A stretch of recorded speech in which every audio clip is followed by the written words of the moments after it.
ಮಕ್ಕಳೇ, ಇಂದಿನ ವಿಜ್ಞಾನ ತರಗತಿಗೆ ನಿಮ್ಗೆಲ್ಲರಿಗೂ ಸ್ವಾಗತ. ಮಕ್ಕಳೇ, ನಿಮ್ಗೆ ಗೊತ್ತಿರುವಂತೆ ನಾವು ಯಾವುದೇ ವಸ್ತುಗಳನ್ನ ಮೇಲಕ್ಕೆ ಎಸೆದಾಗ ಅವು ಕೆಳಗೆ ಬೀಳುತ್ತೆ ಅಂತ ಗೊತ್ತಿದೆ ನಿಮಗೆ ಅಲ್ವಾ? ಇದನ್ನು ನಾವೀಗೊಂದು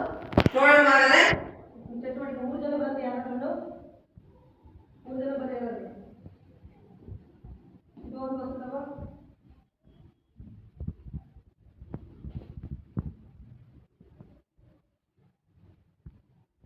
ಇನ್ನೊಂದು ಬನ್ನಿ. ನೋಡಿ, 3 ಜನರು 3 ವಸ್ತುಗಳನ್ನ ತಗೊಂಡಿದ್ರಲ್ವಾ? 3 ಜನ ವಸ್ತುಗಳನ್ನ ಏನ್ ಮಾಡ್ತಾರೆ, ಕೆಳಗೆ ಬಿಡ್ತಾರೆ. ಬಿಡ್ತೀರಲ್ವಾ? ಸ್ಟಾರ್ಟ್ ಬಿಡ್ರಿ. ಸೊ 3 ವಸ್ತುಗಳು ಏನಾಯ್ತು, ಕೆಳಗಡೆ ಬೀಳೋದನ್ನ ನೋಡಿದ್ರಲ್ವಾ? ಹಾಗಾಗಿ ಈಗ ವಸ್ತುಗಳು ಭೂಮಿಯ ಕಡೆಗೆ ಬೀಳಲಿಕ್ಕೆ ಯಾವುದೋ ಒಂದು ಭೂಮಿ ಒಂದು ಆಕರ್ಷಣ ಬಲದಿಂದಾಗಿ ಏನಾಯ್ತಪ್ಪ, ವಸ್ತುಗಳು ಭೂಮಿಯ ಕಡೆಗೆ ಹೋದು. ಹೀಗಾಗಿ ನಿಮ್ಗೆ ಗೊತ್ತಿರುವಂತೆ ಭೂಮಿಯ ಯಾವ ಬಲ ವಸ್ತುಗಳನ್ನು ತನ್ನ ಕಡೆಗೆ ಆಕರ್ಷಿಸ್ತವ? ರಕ್ಷಿತಾ, ಭೂಮಿ ಯಾವ ಬಲವನ್ನು ಹೊಂದಿದೆ ತನ್ನ ಕಡೆಗೆ ವಸ್ತುಗಳನ್ನು ಆಕರ್ಷಣೆ ಮಾಡಲಿಕ್ಕೆ? ಗುರುತ್ವಾಕರ್ಷಣ ಬಲ ಅಂತ ಕೇಳಿದ್ರಲ್ವಾ? ಭೂಮಿಗೆ ಮುಖ್ಯವಾಗಿ ಗುರುತ್ವಾಕರ್ಷಣ ಬಲ ಇರೋದ್ರಿಂದ ಏನ್ ಮಾಡುತ್ತೆ, ಅದು ವಸ್ತುಗಳನ್ನ ತನ್ನ ಕಡೆಗೆ ಆಕರ್ಷಣೆ ಮಾಡುತ್ತು. ಹೀಗೆ ಭೂಮಿ ವಸ್ತುಗಳನ್ನು ತನ್ನ ಕಡೆಗೆ ಆಕರ್ಷಣೆ ಮಾಡುವಂತ ಈ ಬಲಕ್ಕೆ ಅಂತ ಕರಿತೀವಿ, ಗುರುತ್ವ ಬಲ ಅಂತ ಕರಿತೀವಿ. ಅರ್ಥ ಆಯ್ತಾ? ಗುರುತ್ವ ಬಲ ಅಂತ ಕರಿತೀವಿ. ಈಗ ನಾವು ಈ ಅಧ್ಯಾಯದಲ್ಲಿ ಹಾಗಾದ್ರೆ ಈ ಗುರುತ್ವಾಕರ್ಷಣ ಬಲ ಭೂಮಿಗಿದೆ ಎಂಬುದನ್ನ ಯಾವ ವಿಜ್ಞಾನಿ ಕಂಡುಹಿಡಿದ, ಅವರ ನಿಯಮ ಏನು, ಆ ಗುರುತ್ವಾಕರ್ಷಣ ನಿಯಮದ ಪ್ರಾಮುಖ್ಯತೆ ಏನು ಅನ್ನೋದನ್ನ ನಾವು ಈ ಒಂದು ತರಗತಿಯಲ್ಲಿ ಅಧ್ಯಯನ ಮಾಡೋಣ.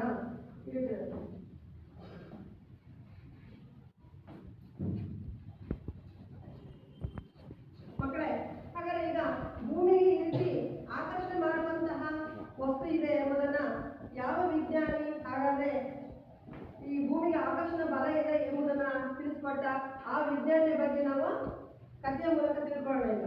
ಈಗ ಈ ಚಿತ್ರದಲ್ಲಿ ಕಾಣ್ತಾ ಇರುವಂತಹ ವಿಜ್ಞಾನಿಯನ್ನ ನೀವು ನೋಡಿದ್ದೀರಾ? ಹೇಳು, ಈ ವಿಜ್ಞಾನಿ ಹೆಸರು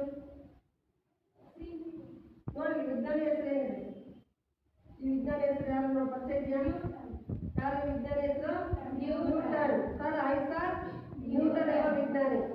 ಈ ವಿಜ್ಞಾನಿ ಭೂಮಿಗೆ ಗುರುತ್ವಾಕರ್ಷಣ ಶಕ್ತಿ ಇರೋದ್ರಿಂದ ಭೂಮಿ ಏನ್ ಮಾಡುತ್ತೆ, ವಸ್ತುಗಳನ್ನು ತನ್ನ ಕಡೆಗೆ ಆಕರ್ಷಣೆ ಮಾಡ್ತಾ ಇದೆ ಅನ್ನೋದನ್ನ ಕಂಡುಹಿಡಿದನು. ಒಮ್ಮೆ ಇವನು ಒಂದು ಸೇಬೆಹಣ್ಣಿನ ಮರದ ಕೆಳಗಡೆ ಕೂತಿದ್ದ. ಸೇಬೆಹಣ್ಣಿನ ಮರದ ಕೆಳಗೆ ಕೂತಿದ್ದ. ಯಾವ ಮರದ ಕೆಳಗೆ ಕೂತಿದ್ದವ? ಸೇಬೆಹಣ್ಣಿನ ಮರದ ಕೆಳಗೆ. ಆಕಸ್ಮಿಕವಾಗಿ ಆ ಸೇಬೆಹಣ್ಣಿನ ಮರದಿಂದ ಒಂದು ಸೇಬು ಕೆಳಗೆ ಬಿತ್ತು. ಏನಾಯ್ತು, ಸೇಬೆಹಣ್ಣು ಮರದ ಕೆಳಗಡೆ ಬಿತ್ತು. ಆವಾಗ ಅವನೇನೋ ಅಧ್ಯಯನ ಮಾಡ್ತಾ ಇದ್ದ. ಅವನಿಗೆ ಆಶ್ಚರ್ಯ ಆಯಿತು.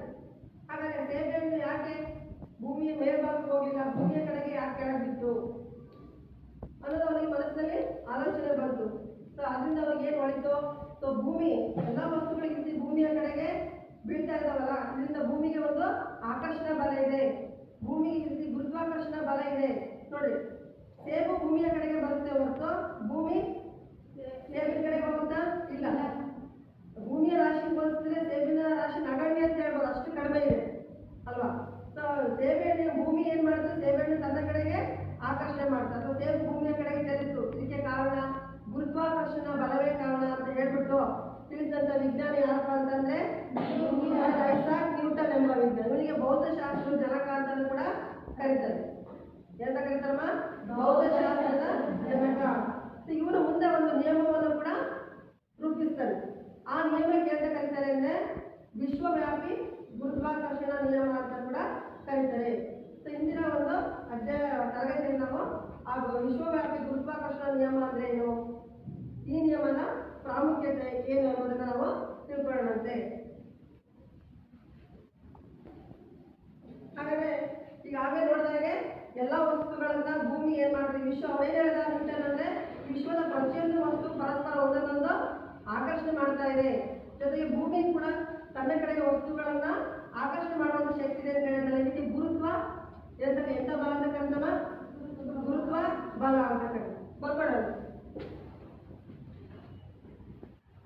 ಗುರುತ್ವ ಬಲ.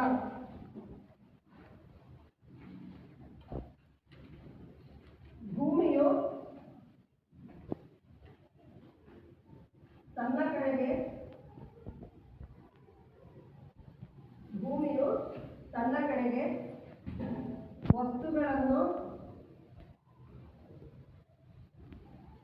ಆಕರ್ಷಿಸುವ ಬಲವೇ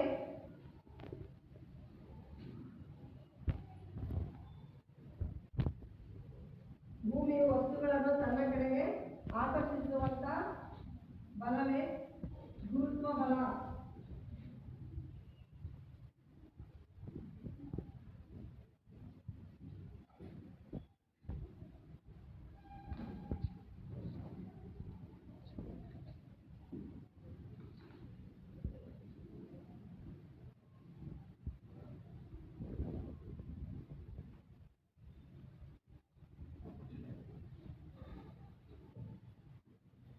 ಬಸವಣ್ಣ ಹೇಳ್ರಿ, ಒಬ್ಬೊಬ್ಬರಾಗಿ ಹೇಳ್ತಾರೆ ಗುರುತ್ವ ಬಲ.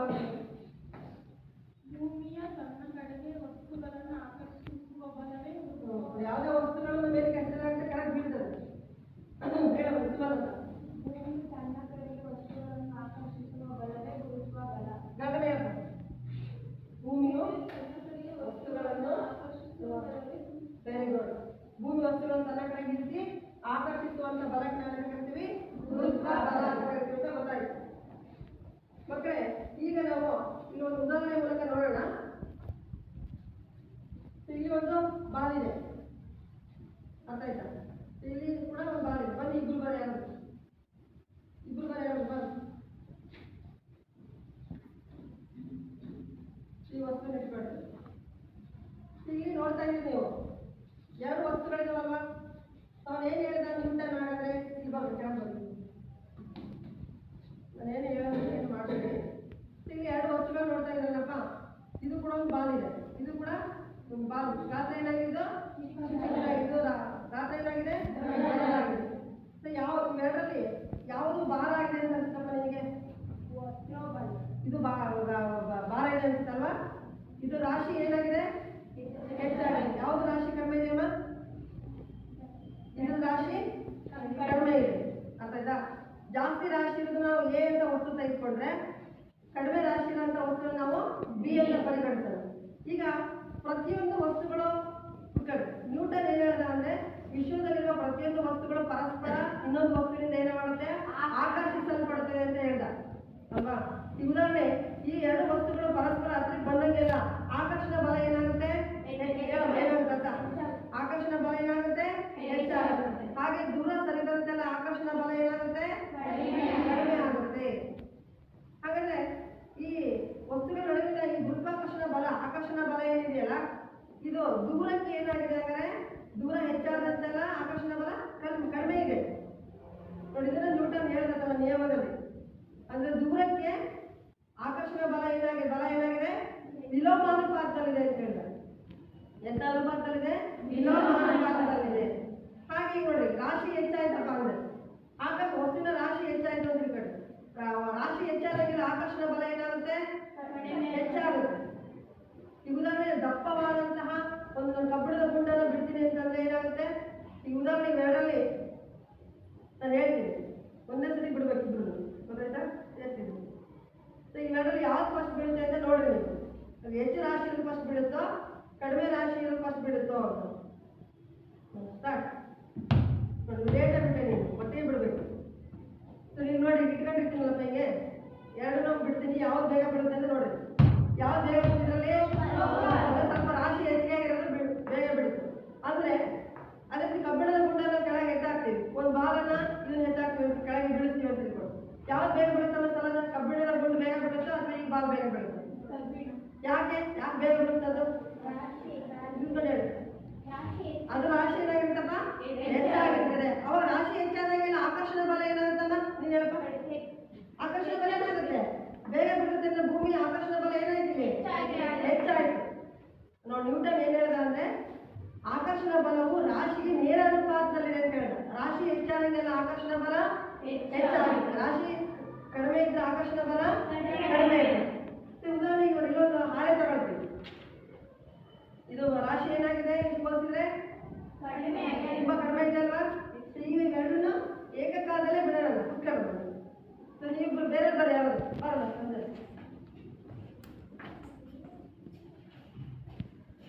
ಈಗ ಇವೆರಡು ಹೋಲಿಕೆ ಮಾಡಿದ್ರೆ ರಾಶಿ ಯಾವ್ದು ಜಾಸ್ತಿ ಬೇಕು? ಯಾವ್ದು ರಾಶಿ ಜಾಸ್ತಿ ಇದೆ ಅಮ್ಮ? ರೋಮನ. ಈ ರಾಶಿ ಕಡಿಮೆ ಇದೆ. ತೆಳುವಾಗಿದೆ, ಹಗುರವಾಗಿದೆ. ರಾಶಿ ಕಡಿಮೆ ಇದೆ ಅಂತ ತೆಗೆದುಕೊಳ್ಳಿ ಉದಾಹರಣೆ. ನೀವು ಎರಡನೇ ಏಕಕಾಲದಲ್ಲಿ ಬಿಡಬೇಕು. ಯಾವುದು ಬೇಗ ಬೀಳುತ್ತೆ ಅಂತ ನೋಡಿ. ಸ್ಟಾರ್ಟ್. ಕಾಗದ ಏನಾಯ್ತು? ನಿಧಾನವಾಗಿ ಬೀಳ್ತಲ್ವಾ? ಕಾಗದ ಜೋತಿ ಹೇಳಪ್ಪ. ಕಾಗದ ಯಾಕೆ ನಿಧಾನಕ್ಕೆ ಬೀಳ್ತಮ್ಮ? ಕಾಗದ ರಾಶಿ ಏನಾಗಿತ್ತು? ಕಡಿಮೆ. ಈ ಬಾಗಿನ ರಾಶಿ ಏನಾಗಿದೆ? ಅಂದ್ರೆ ರಾಶಿ ಹೆಚ್ಚಾಗಿ ಆಕರ್ಷಣ ಬಲ ಯಾವ್ದು ಜಾಸ್ತಿ ಒಳಪಡ್ತು? ಆಕರ್ಷಣ ಬಲ ಯಾವ್ದು ಮೇಲೆ ಜಾಸ್ತಿ ಆಗಿತ್ತು? ಮೇಲೆ. ಅದು ಬೇಗ ಕೆಳಗಿತ್ತು ಭೂಮಿ ಆಕರ್ಷಣ ಬಲ.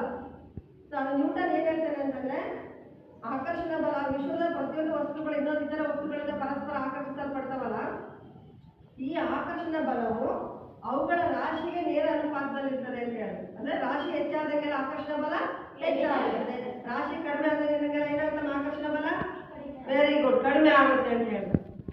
ಸೊ ನೀವು ಇದನ್ನ ಅರ್ಥ ಮಾಡ್ಕೊಂಡ್ರೆ ಆ ವಿಶ್ವವ್ಯಾಪಿ ಗುರುತ್ವ ನಿಯಮ ಏನ್ ಹೇಳುತ್ತೆ ಅನ್ನೋದನ್ನ ನಾವು ಬರೆಯೋದಕ್ಕೆ ಸುಲಭ ಆಗುತ್ತೆ. ಅರ್ಥ ಆಯ್ತಾ? ರಾಶಿಗೆ ಬಲ ಏನಾಗುತ್ತೆ? ನೇರ ಅನುಪಾತದಲ್ಲಿ. ದೂರಕ್ಕೆ ಏನಾಗುತ್ತೆ? ವಿಲೋಮ ಅನುಪಾತದಲ್ಲಿ. ವಸ್ತು ದೂರ ಹೋದಂಗೆಲ್ಲ ಅವುಗಳ ನಡುವಿನ ಆಕರ್ಷಣ ಬಲ ಏನಾಗುತ್ತೆ? ಕಡಿಮೆ.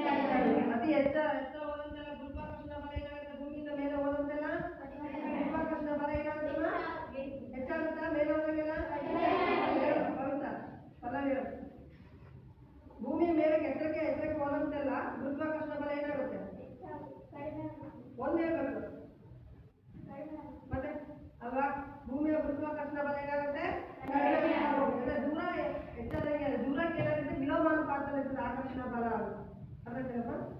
ಹಾಗಾದ್ರೆ ಇದನ್ನ ಅನುಸರಿಸ್ಕೊಂಡು ನಾವೀಗ ನ್ಯೂಟನ್ನ ಗುರುತ್ವಾಕರ್ಷಣ ನಿಯಮ ಏನ್ ಹೇಳುತ್ತೆ, ಅದರ ಸಾಂಕೇತಿಕ ರೂಪ ಏನು ಅನ್ನೋದನ್ನ ನಾವೀಗ ತಿಳ್ಕೊಳ್ಳೋಣ.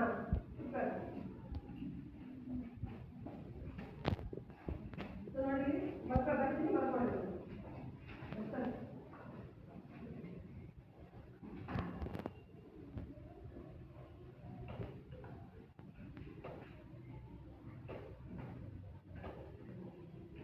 ನೋಡಿ ನಾನು ಇನ್ನೊಂದು ವಸ್ತುವನ್ನು ಇಟ್ಕೊಳ್ತೀನಿ. ಇದನ್ನ ಎ ಅಂತ ಪರಿಗಣಿಸ್ತೀನಿ. ರಾಶಿ ಜಾಸ್ತಿ ಇರೋ ವಸ್ತುವನ್ನ ಬರ್ಕೋಬೇಕು ಎಲ್ಲರೂ. ಹಾಗೆಯೇ ರಾಶಿ ಕಡಿಮೆ ಇರುವಂತ ವಸ್ತುವನ್ನ ನಾನು ಬಿ ಅಂತ ಪರಿಗಣಿಸ್ತೀನಿ.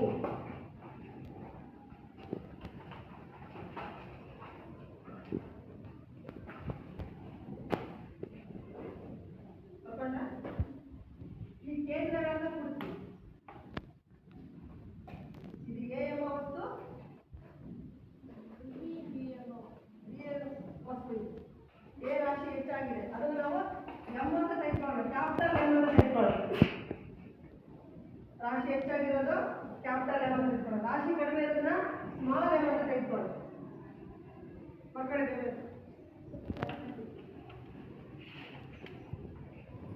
ನ್ಯೂಟನ್ ಏನೇಳ ಈ ವಸ್ತು ಇದನ್ನ ಆಕರ್ಷಣೆ ಮಾಡ್ತದಲ್ಲಪ್ಪ.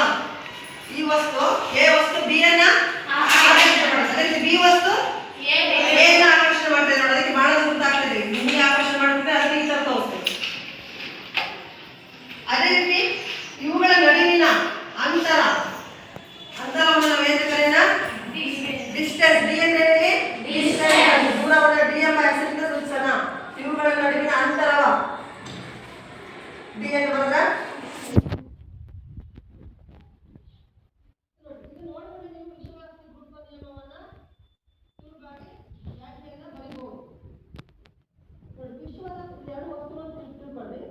ವಿಶ್ವದ ಪ್ರತಿಯೊಂದು ವಸ್ತುವನ್ನ ಬಲವೊಂದರಿಂದ ಏನ್ ಮಾಡುತ್ತೆ? ಆಕರ್ಷಿಸಲ್ಪಡುತ್ತದೆ.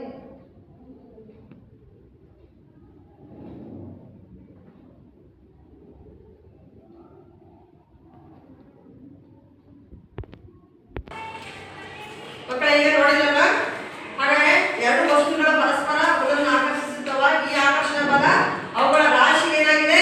ನೇರ ಅನುಪಾತದಲ್ಲಿರ್ತದೆ. ಹಾಗೆ ದೂರಕ್ಕೆ ಏನಾಗಿರುತ್ತೆ ಅಂತ ಹೇಳಿದ್ವಿ. ಹಾಗೆ ವಿಲೋಮ ಅನುಪಾತದಲ್ಲಿದೆ. ಇದನ್ನು ನಾವು ಸಾಂಕೇತಿಕವಾಗಿ ಹೆಂಗ್ ಬರೀಬಹುದು? ಬಲವನ್ನು ನಾವು ಇಂಗ್ಲಿಷ್ ಅಲ್ಲಿ ಕರಿತೀವಿ ಎಫ್ ಅಂತ ಕರಿತೀವಲ್ವಾ? ಸಾಂಕೇತಿಕವಾಗಿ ಫಸ್ಟ್ ಬರೆಯಂತೀವಿ ಎಫ್ ಅಲ್ಲಿ ಬರ್ಕೊಳ್ಳಿ. ಫೋರ್ಸ್ ಅಂತ ಅಲ್ವಾ ಬಲ ಅಂದ್ರೆ? ಇದು ಅನುಪಾತೀಯ ಚಿಹ್ನೆ. ಯಾವುದಕ್ಕೆ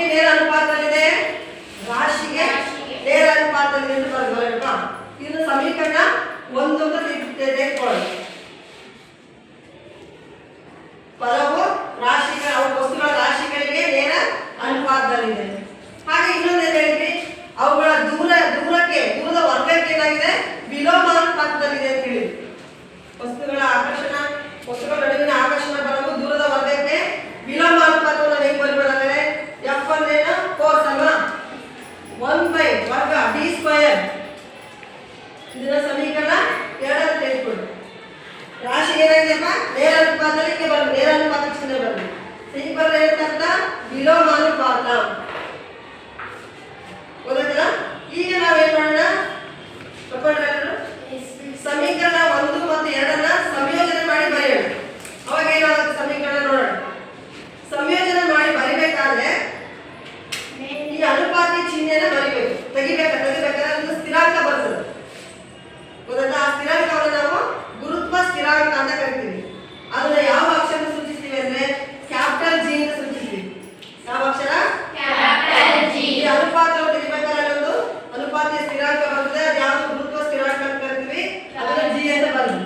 ಇನ್ನು ಉಳಿದಿದ್ದನ್ನ ಹಾಗೆ ಬರೀರಿ. ಸಮೀಕರಣ 1 ಏನಿತ್ತು, capital M into small M divided by ಕೆಳಗಡೆ ಏನಪ್ಪ ಡಿ ಸ್ಕ್ವೇರ್. ನೋಡಿ, ಇದು ನ್ಯೂಟನ್ ನಿಯಮವನ್ನು ಹೇಳಿದಲ್ಲ, ವಿಶ್ವವ್ಯಾಪಿ ಗುರುತ್ವಾಕರ್ಷಣ ನಿಯಮದ ಸಾಂಕೇತಿಕ ರೂಪ, ಸೂತ್ರ ಇದು. ಗೊತ್ತಾಯ್ತಾ? ಇದು ಸೂತ್ರ ಬರ್ಕೊಳ್ಳಿ.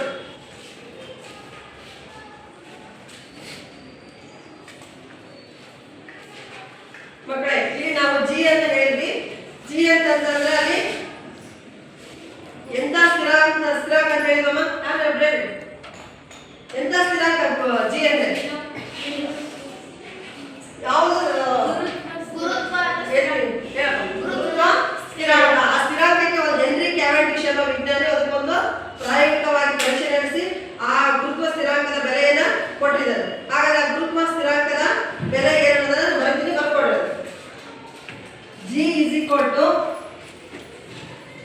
6.673 ಇಂಟು 10⁻11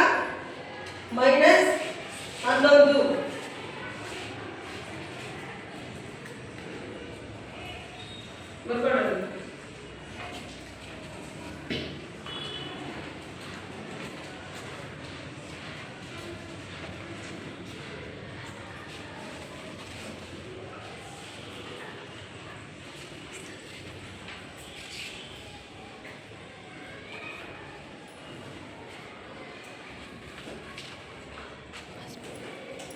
ಮಕ್ಕಳೇ ಬರ್ಬೇಕಲ್ಲ, ಜಿ ಗುರುತ್ವ ಬೆಲೆ ಅಂತ ಬರ್ಕೊಂಡ್ರಿ.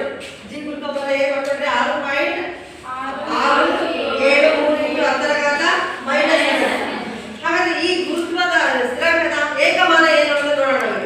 ಈ ಸೂತ್ರ ಇದೆಯಲ್ಲ, ಈ ಸೂತ್ರ ನೋಡ್ಕೊಂಡು ಏಕಮಾನ ಹೇಳ್ಬೋದು. ಬಲದ ಏಕಮಾನ ಯಾವ್ಯಾವ ಗೊತ್ತಿದೆಯಲ್ಲ? Very good. ಬಲದ ಏಕಮಾನ ನ್ಯೂಟನ್. ಅದೇ ದೂರದ ಏಕಮಾನ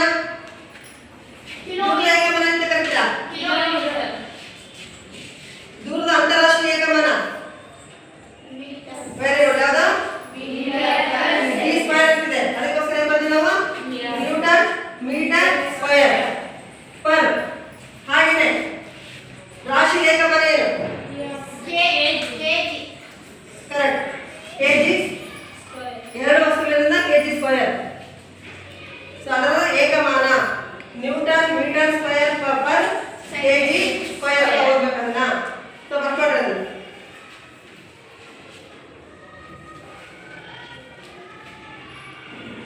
ಇದು ಯಾಕೆ ಬಂತಪ್ಪ ಅಂತಂದ್ರೆ ನಾವು ಜೀನ ಹೊರಗಡೆ ತೆಗೆದ್ರೆ ಏನಾಗುತ್ತೆ ಬೆಲೆ ಅಂತ ಹೇಳಿ ನೋಡೋಣ. ಜೀನ ನಾನು ಇಲ್ಲಿ ಬರೀತೀನಿ. ಈ ಸಮೀಕರಣದಲ್ಲಿ ಜಿ ಇದೆಯಲ್ಲಪ್ಪ, ಜಿ ಬೆಲೆ ತೆಗೆದಾಗ ಏನಾಗುತ್ತೆ ನೋಡೋಣ. ಯಾವ ಕೆಳಗೆ ಬರುತ್ತೆ?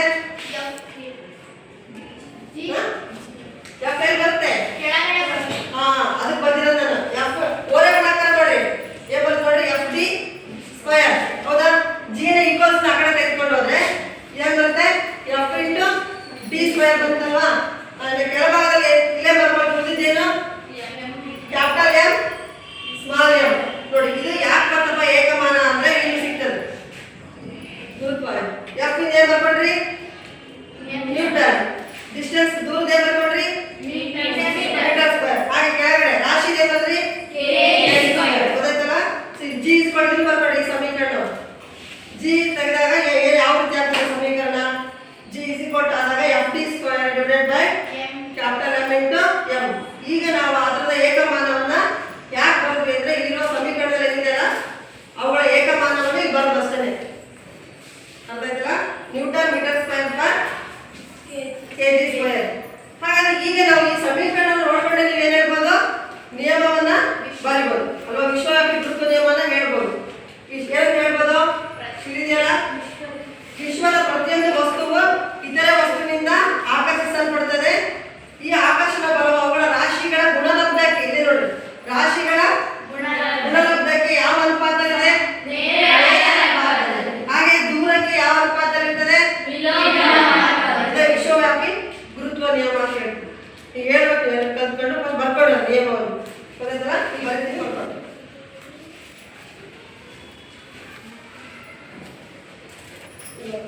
ವಿಶ್ವವ್ಯಾಪಿ ಗುರುತ್ವ ನಿಯಮ. ಹೆಡಿಂಗ್ ಮಾಡ್ಕೊಂಡ್ರೆ ವಿಶ್ವದ ಪ್ರತಿಯೊಂದು ವಸ್ತು, ವಿಶ್ವದ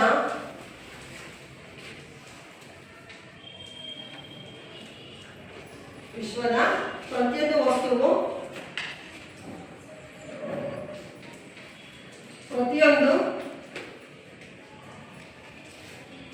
ಪ್ರತಿಯೊಂದು ಇತರ ವಸ್ತುವನ್ನು ಬಲವೊಂದರಿಂದ ವಿಶ್ವದ ಪ್ರತಿಯೊಂದು ವಸ್ತುವು ಪ್ರತಿಯೊಂದು ಇತರ ವಸ್ತುವನ್ನು ಬಲವೊಂದರಿಂದ, ಬಲ ಇದ್ದರೆ ಅದಕ್ಕೆ ಸುಮ್ಮನೆ ಆಕರ್ಷಿಸಲ್ಪಡಲ್ಲ, ಒಂದು ಬಲದಿಂದ ಆಕರ್ಷಿಸಲ್ಪಡುತ್ತದೆ. ಬಲವೊಂದರಿಂದ ಆಕರ್ಷಿಸಲ್ಪಡುತ್ತದೆ.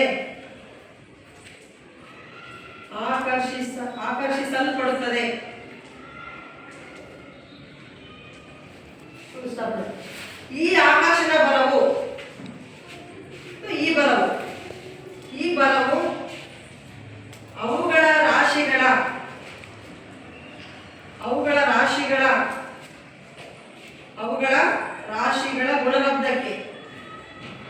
ಅವುಗಳ ರಾಶಿಗಳ ಗುಣಲಬ್ಧಕ್ಕೆ, ರಾಶಿಗೆ ಯಾವ ಅನುಪಾತ? ನೋಡ್ಕೊಳ್ರಿ, ಯಾವ್ದು? ನೇರ ಅನುಪಾತದಲ್ಲಿ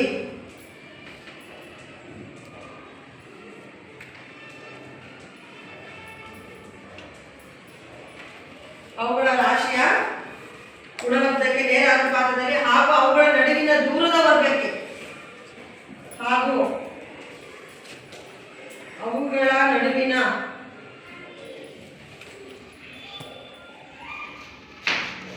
ದೂರದ ವರ್ಗಕ್ಕೆ ದೂರದ ವರ್ಗಕ್ಕೆ ಯಾವ ಅನುಪಾತದಲ್ಲಿದೆ? ವಿಲೋಮ ಅನುಪಾತದಲ್ಲಿರುತ್ತದೆ.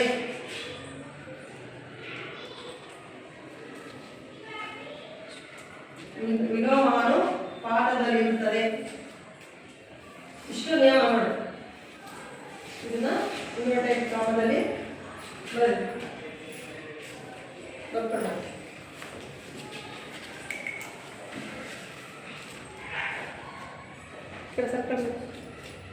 ಸಕ್ಕರೆ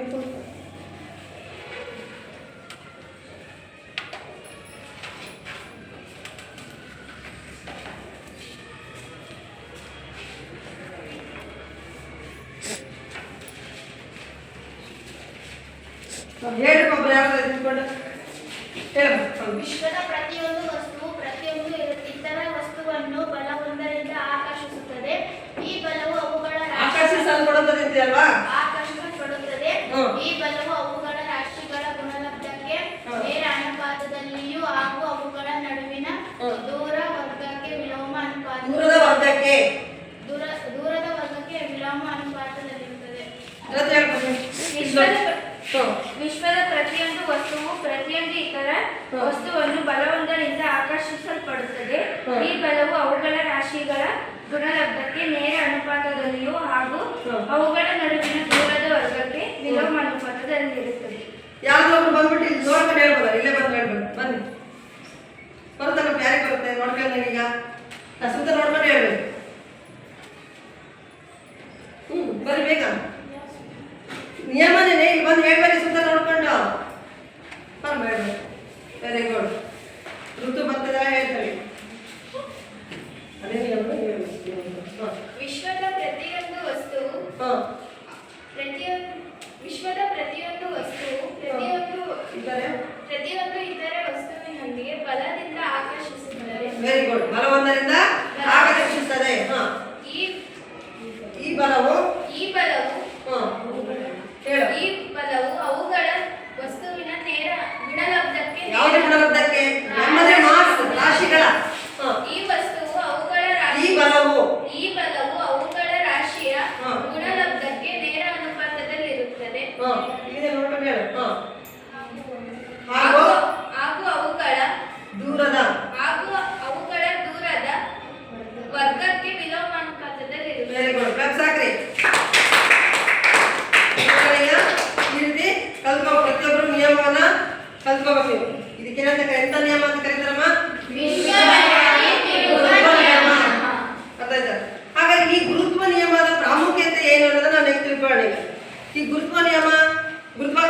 ಇಲ್ಲೇ ಹೋಗಿದ್ರೆ ನಮ್ಗೆ ಏನು ತೊಂದರೆ ಆಗ್ತಿತ್ತು, ಅದರಿಂದ ಏನೇನು ಪ್ರಾಮುಖ್ಯತೆ ಅನುಕೂಲ ಏನಾಗ್ತಿದೆ ಅಂತ ನೋಡೋಣ ನಾವು. ಗೊತ್ತಾಯ್ತಾ?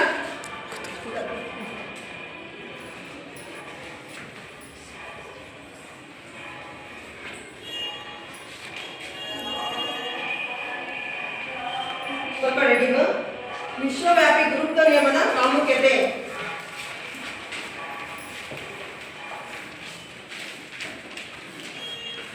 ವಿಶ್ವವ್ಯಾಪಿ ಗುರುತ್ವ ನಿಯಮದ ಪ್ರಾಮುಖ್ಯತೆಯನ್ನ ತಿಳ್ಕೊಳ್ಳೋಣ.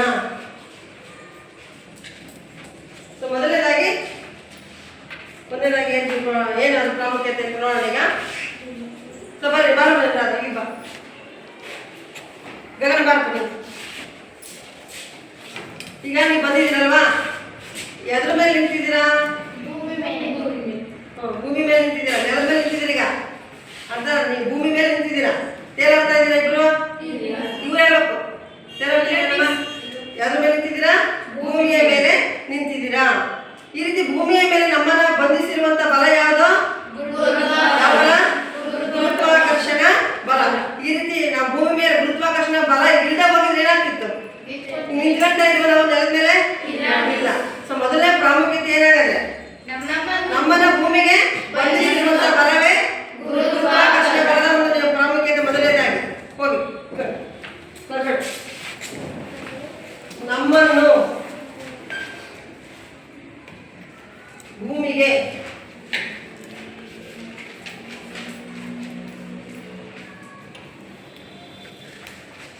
ಭೂಮಿಗೆ ಬಂಧಿಸಿರುವ ಬಲ.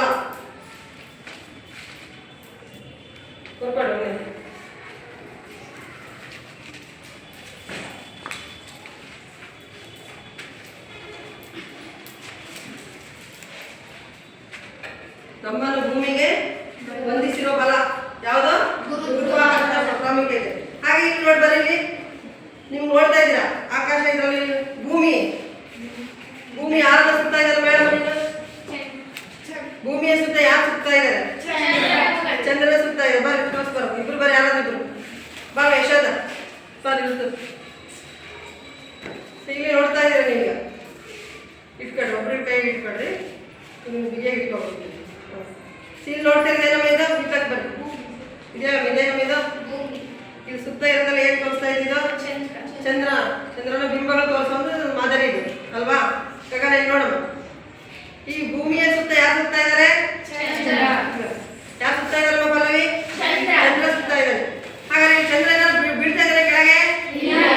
ಭೂಮಿಯ ಸುತ್ತ ಚಂದ್ರನ ಸುತ್ತಬೇಕಾದ್ರೂ ಕೂಡ ಚಂದ್ರ ಮತ್ತು ಭೂಮಿಯ ನಡುವೆ ಒಂದು ಬಲ ಇದೆ, ಆಕರ್ಷಣ ಬಲ ಇದೆ. ಇವುಗಳ ನಡುವಿನ ಆಕರ್ಷಣ ಬಲದಿಂದ, ಈ ಗುರುತ್ವಾಕರ್ಷಣ ಬಲದಿಂದಾಗಿಯೇ ಭೂಮಿಯ ಸುತ್ತ ಉದಾಹರಣೆ ನೋಡು. ಭೂಮಿಯ ಸುತ್ತ ಚಂದ್ರ ಏನ್ ಮಾಡ್ತಾ ಇದ್ದಾನೆ? ಸುತ್ತಾ ಇದ್ದಾನೆ. ಅದು ಕೂಡ ನಾಗರೆ ಯಾವ ನಿಯಮದ ಪ್ರಾಮುಖ್ಯತೆ ಆಗರೆ? ಗುರುತ್ವ ನಿಯಮದ. ಅಂದಮೇಲೆ ಭೂಮಿಯ ಸುತ್ತ ಚಂದ್ರ ಸುತ್ತಲಿಕ್ಕೆ ಕೂಡ ಕಾರಣವಾಗಿರುವಂತ ಬಲವೇ ಗುರುತ್ವಾಕರ್ಷಣ ಬಲ. ಬರ್ಕೊಡಿ ಎರಡನೇದಾಗ. ಭೂಮಿಯ ಸುತ್ತ ಚಂದ್ರನ ಚಲನೆ. ಭೂಮಿಯ ಸುತ್ತ ಚಂದ್ರನ ಚಲನೆಗೆ ಕಾರಣವಾಗಿರುವುದು ಕೂಡ ಭೂಮಿಯ ಸುತ್ತ ಚಂದ್ರನ ಚಲನೆಗೆ ಕಾರಣವಾಗಿರುವಂತಹ ಬಲ ಕೂಡ ಗುರುತ್ವಾಕರ್ಷಣ ಬಲವೇ ಕಾರಣವಾಗಿದೆ ಅಂತ ಹೇಳ್ಬೋದು. ಇಲ್ಲಿ ಈ ಚಿತ್ರವನ್ನ ಗಮನಿಸ್ರಿ. ಯಾವ ಚಿತ್ರ ಮಾಡೋದಂತ ಕೇಳಪ್ಪ. ಯಾವ ಚಿತ್ರ ಇದು? ಏನು? ಸೌರವ್ಯೂಹದ ಚಿತ್ರ ನೋಡ್ತಾ ಇದ್ದಲ್ವಾ? ಸೌರವ್ಯೂಹದ ಚಿತ್ರದಲ್ಲಿ ಇಲ್ಲಿ ಮುಖ್ಯವಾಗಿ ಮೊದಲೇ ಸೌರವ್ಯೂಹದ ಕೇಂದ್ರದಲ್ಲಿ ಬರುವಂತದ್ದು ಯಾವ್ದಮ್ಮ? ಯಾವ ಕಾಯ ಬರ್ತದೆ? ಸೂರ್ಯ. ಸೂರ್ಯನ ಸುತ್ತ ಅನೇಕ ಗ್ರಹಗಳು ಸುತ್ತಾ ಇದಾವೆ. ಯಾವ್ದಾರ ಗ್ರಹಗಳಲ್ಲಿ ಬೀಳ್ತಾ ಇದಾವ? ಬೀಳ್ತಾ ಇಲ್ಲ. ಅಂದ್ರೆ ಸೂರ್ಯನ ಸುತ್ತ ಗ್ರಹಗಳು ಸುತ್ತಬೇಕಾದ್ರೆ ನಿರ್ದಿಷ್ಟ ಪಥದಲ್ಲಿ ಕಕ್ಷೆಗಳಲ್ಲಿ ಗ್ರಹಗಳು ಸುತ್ತಾ ಇದಾವಲ್ಲ, ಇದಕ್ಕೂ ಕೂಡ ಕಾರಣ ಏನಾಗಿರ್ಬೋದಾಗದ್ರೆ ಅವುಗಳ ನಡುವೆ ಇರ್ಬೇಕು. ಸೂರ್ಯ ಮತ್ತು ಆ ಗ್ರಹಗಳ ನಡುವಿನ ಯಾವ ಒಂದು ಆಕರ್ಷಣ ಬಲವೇ ಏನಾಗಿದೆ? ಗುರುತ್ವಾಕರ್ಷಣ ಬಲವೇ ಸುತ್ತಿ ಕಾರಣ ಆಗಿದೆ ಅಂತ ಹೇಳ್ಬೋದಲ್ವ?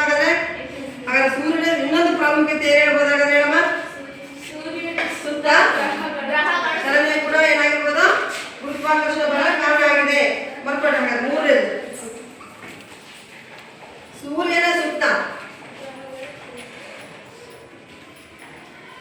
ಸೂರ್ಯನ ಸುತ್ತ ಗ್ರಹಗಳ ಚಲನೆ, ಗ್ರಹಗಳ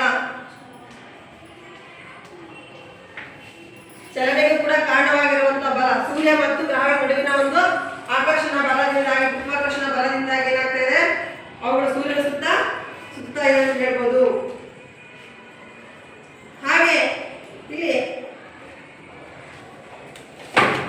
ನೋಡ್ತಾ ಇದ್ರಲ್ವ, ಈಗ ಸೂರ್ಯ ಮತ್ತು ಚಂದ್ರನ ಗುರುತ್ವಾಕರ್ಷಣದಿಂದಾಗಿ, ಯಾರ ಗುರುತ್ವಾಕರ್ಷಣದಿಂದಾಗಿ, ಸೂರ್ಯ ಮತ್ತು ಚಂದ್ರನ ನಡುವೆ ಆಗುವಂತ ಗುರುತ್ವಾಕರ್ಷಣದಿಂದಾಗಿ ಕೂಡ ಸಮುದ್ರದಲ್ಲಿ ಉಬ್ಬರ ಇಳಿತಗಳು ಉಂಟಾಗುತ್ತೆ ಅಂತ ಕೇಳಿರ್ತೇವೆ. ಅಲೆಗಳು ಜೋರಾಗಿ ಬರ್ತದೆ, ಹುಣ್ಣಿಮೆ ಹತ್ರ ಬಂದಾಗ ಏನಾಗುತ್ತೆ, ಚಂದ್ರನ ಗಾತ್ರ ದೊಡ್ಡದಾಗಿರ್ತದಲ್ವಾ, ಅಲೆಗಳು ಏನಾಗುತ್ತೆ ಅವಾಗ ಅಲ್ವಾ. ಕಾರಣ ಏನು, ಆಕರ್ಷಣೆ ಏನಾಗಿರ್ತದೆ, ಸಮೀಪ ಬಂದ ಆಕರ್ಷಣೆ ಏನಾಗಿರ್ತದೆ, ಹೆಚ್ಚಾಗಿರ್ತದೆ. ಅಂದ್ರೆ ಈ ರೀತಿ ಸೂರ್ಯ ಮತ್ತು ಚಂದ್ರನ ನಡುವಿನ ಗುರುತ್ವಾಕರ್ಷಣ ಬಲದಿಂದಾಗಿ ಕೂಡ ಏನು ಉಂಟಾಗ್ತದೆ, ಉಬ್ಬರ ಇಳಿತಗಳು ಉಂಟಾಗಲಿಕ್ಕೆ ಕಾರಣವಾಗಿದ್ದಾವೆ. ನೋಡಿ, ಅಲೆಗಳ ಶಕ್ತಿಯನ್ನು ಉಪಯೋಗಿಸಿಕೊಂಡು ಕೂಡ ವಿದ್ಯುತ್ ಅನ್ನು ತಯಾರು ಮಾಡ್ತಾ ಇದ್ದಾರೆ, ಅರ್ಥ ಆಯ್ತಾ. ಸೊ ಇಲ್ಲಿ ನಮಗೆ ಗುರುತ್ವಾಕರ್ಷಣೆಯ ಪ್ರಾಮುಖ್ಯತೆ ಮತ್ತೊಂದು ಏನ್ ಹೇಳ್ಬೋದು ಅಂದ್ರೆ, ಸೂರ್ಯ ಚಂದ್ರನಿಂದ ಆಗುವಂತಹ ಆ ಗುರುತ್ವಾಕರ್ಷಣ ಬಲದಿಂದ ಉಬ್ಬರ ಇಳಿತಗಳು ಉಂಟಾಗ್ತವೆ ಅಂತ ಬರೀಬೋದು. ಹಾಗೆ ನಾಲ್ಕನೇದು ಬರ್ಕೊಡ್ರಿ, ಸೂರ್ಯ ಮತ್ತು ಚಂದ್ರನಿಂದ ಆಗುವ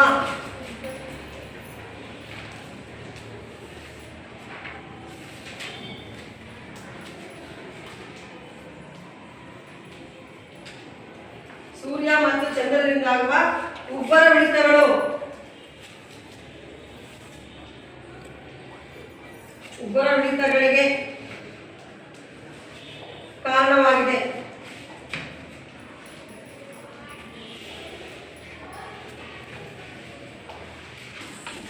ಮಕ್ಕಳೇ ನೋಡಿದ್ರಲ್ಲ, ಈಗ ವಿಶ್ವವ್ಯಾಪಿ ಗುರುತ್ವ ನಿಯಮದ ಪ್ರಾಮುಖ್ಯತೆ ಅಂತ ಕೇಳಿದ್ರೆ ನಿಮಗೆ ಮುಖ್ಯವಾಗಿ ಇವುಗಳನ್ನು ಬರೆದಿದ್ದೀನಿ ನಾವು, ಪ್ರಾಮುಖ್ಯತೆ ಏನಂತ.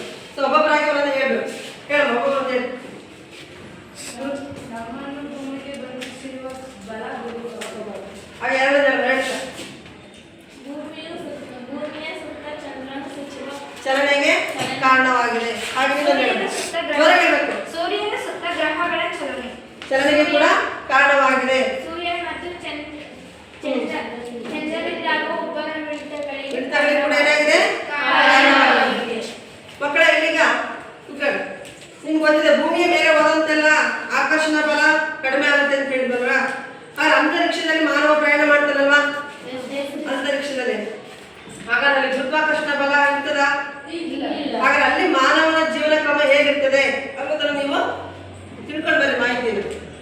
ಅಂತರಿಕ್ಷದಲ್ಲಿ ಹಾಗಾದ್ರೆ ಗುರುತ್ವಾಕರ್ಷಣ ಬಲ ಇರೋದಲ್ಲ, ಹಾಗಾದ್ರೆ ಅವನ ಜೀವನ ಶೈಲಿ ಹೇಗಿರ್ತದೆ ಅನ್ನೋದನ್ನ ಮಾಹಿತಿಯನ್ನು ನೀವು ನಾಳೆ ಸಂಗ್ರಹ ಮಾಡ್ಕೊಂಡು ಬರ್ರಿ. ಹಾಗೇನೆ ಈ ಭೂಮಿಗೆ ಹೋಲಿಸಿದ್ರೆ ಚಂದ್ರನಲ್ಲಿ ಗುರುತ್ವಾಕರ್ಷಣ ಬಲ ಹೆಚ್ಚಾಗಿದೆಯೋ ಕಡಿಮೆ ಆಗಿದೆಯೋ ನೀನು ಹೇಳ್ಕೊ.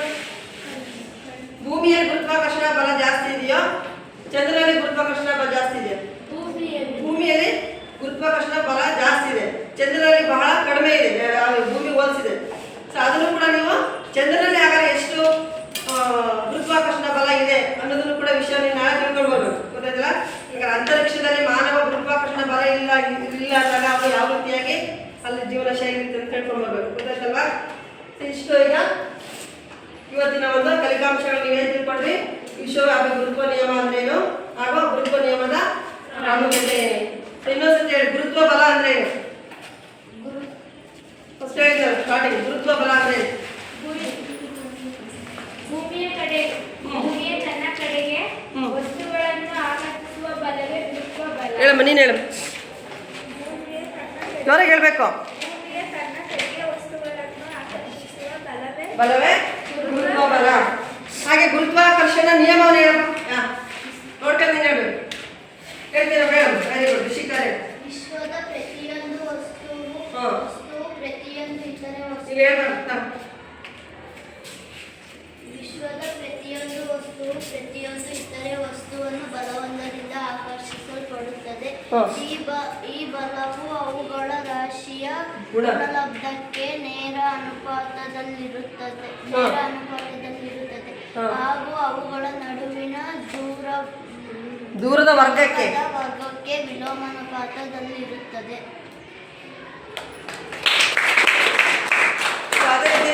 ಗುರುತ್ವಾಕರ್ಷಣ ನಿಯಮ ಇನ್ನು ಯಾವ ರೀತಿ ನಮಗೆ ಗುರುತ್ವಾಕರ್ಷಣೆ ಬಲದಿಂದ ನಮಗೆ ಇನ್ನೂ ಏನೇನು ಅನುಕೂಲ ಇದೆ ಅನ್ನೋದನ್ನ